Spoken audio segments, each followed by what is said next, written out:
Shalom bien-aimés dans le Seigneur, grande est notre joie de nous retrouver pour notre méditation au pied du Grand Roi. Nous sommes le jeudi 12 septembre 2024 et nous vous saluons au nom de notre Seigneur et Sauveur Jésus-Christ. Pour notre méditation de ce jour, nous allons lire un texte dans les évangiles. Matthieu chapitre 5 verset 4 dans deux versions. Dans Louis II, il est écrit « Heureux les affligés, car ils seront consolés. » Parole de vie 2007 nous dit « Ils sont heureux ceux qui pleurent, parce que Dieu les consolera. » Heureux les affligés. Heureux les affligés, tel est le thème de notre méditation de ce jeudi 12 septembre 2024. Bien-aimés dans le Seigneur, toute affliction, toute douleur, tout malheur apparaît d'abord comme une source de frustration et personne ne peut aimer de telles situations, personne ne peut aimer souffrir. Pourtant, un proverbe populaire nous dit « à quelque chose malheur est bon ». En fait, ce proverbe relève ainsi un certain bon côté du malheur. De tout malheur, il y a un bon côté, d'après ce proverbe. Malgré cela, personne ne souhaite le malheur dans sa vie. Nous préférons naturellement la joie à la tristesse. Nous préférons les rires aux pleurs. Alors, le texte de ce jour, bien-aimé, nous livre une vérité cachée dans l'affliction, particulièrement celle des enfants de Dieu. C'est la consolation de Dieu. Heureux les affligés parce qu'ils seront consolés. Celle-ci, donc c'est la consolation de Dieu, est efficace, profonde et productive. Cette vérité nous appelle à adopter une attitude d'espérance et de paix dans chaque situation qui nous fait pleurer. Voici ce que le verset de ce jour nous transmet comme enseignement. Premièrement, parlons des fruits de la peine, les fruits de la peine ou les fruits de la souffrance. Ecclésiaste chapitre 7, verset 14 nous dit « Au jour du bonheur, sois heureux, et au jour du malheur, réfléchis.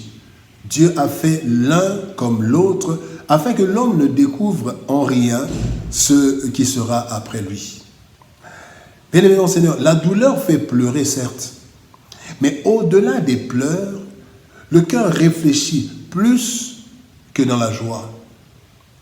Voilà pourquoi il est écrit dans Ecclésiaste chapitre 7, verset 3, « La tristesse vaut mieux que le rire.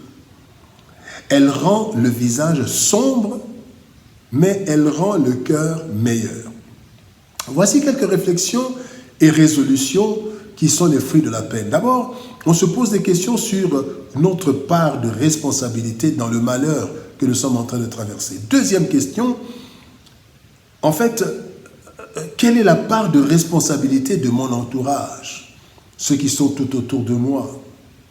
Troisième question, quelles sont les solutions de sortie? On réfléchit. Et enfin, la prise de décision pour que telle chose n'arrive plus.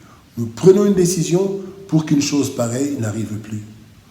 Bien-aimés, après chaque douleur, le cœur guéri est averti et prend des dispositions pour lui et pour ceux qui l'aiment.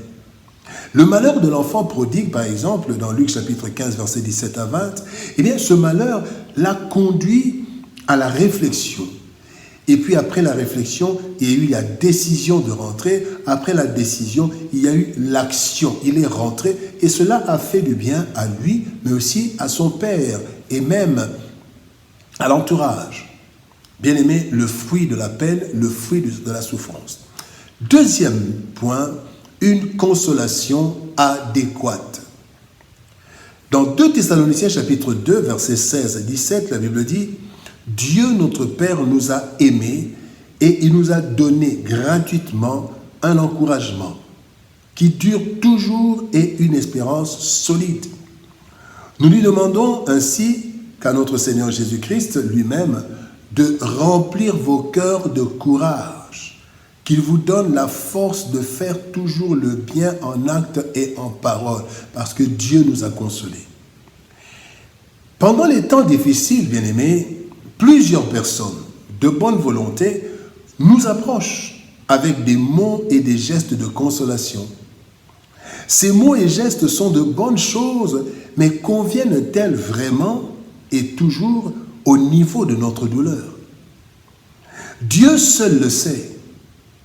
La vraie consolation peut aussi passer par les hommes, mais elle doit provenir de Dieu d'abord, car lui seul connaît le niveau de notre douleur. Hébreux chapitre 4, verset 15 dit « Le grand prêtre que nous avons est capable de souffrir avec nous de nos faiblesses. Il connaît nos douleurs.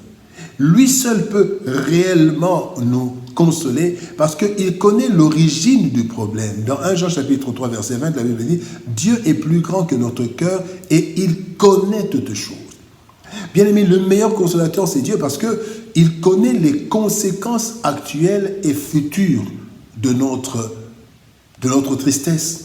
Jean 21, 17 nous dit « Seigneur, tu sais toutes choses. » Et aussi, il connaît le vrai remède et la durée de cicatrisation de la paix. Selon Jean, toujours 21, 17, Dieu sait toutes choses. Et enfin, Dieu est capable de toucher le cœur de l'affligé.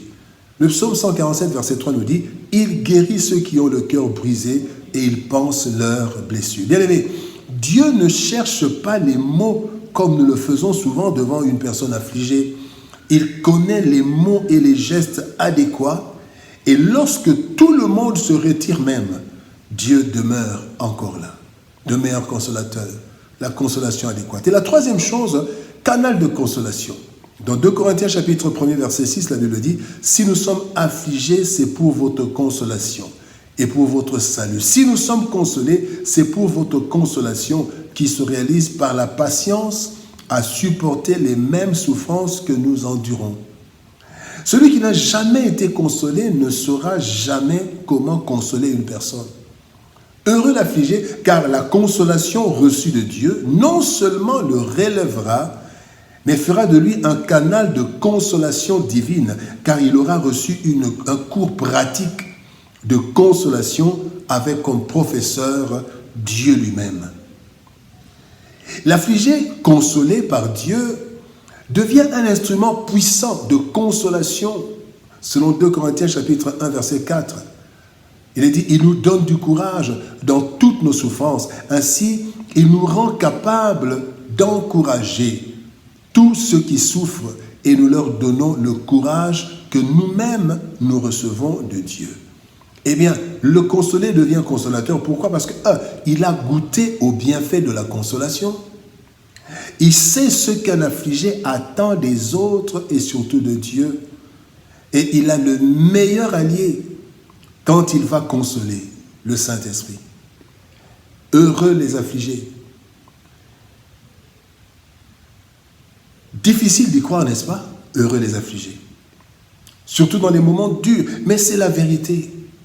En effet, l'affliction nous amène à des réflexions fondamentales.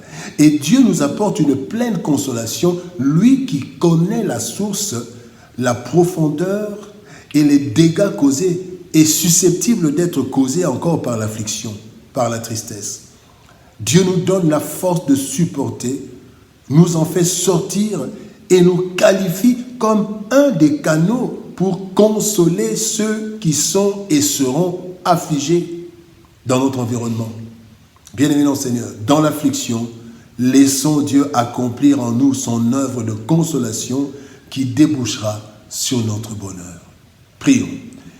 Père éternel, nous te bénissons et te rendons grâce, toi le consolateur parfait. Oui Seigneur Dieu de gloire, tu le dis aujourd'hui, heureux les affligés car ils recevront la consolation de ta part. Seigneur, merci. Merci parce qu'à travers la consolation, quand tu nous consoles, nous devenons aussi des instruments de consolation.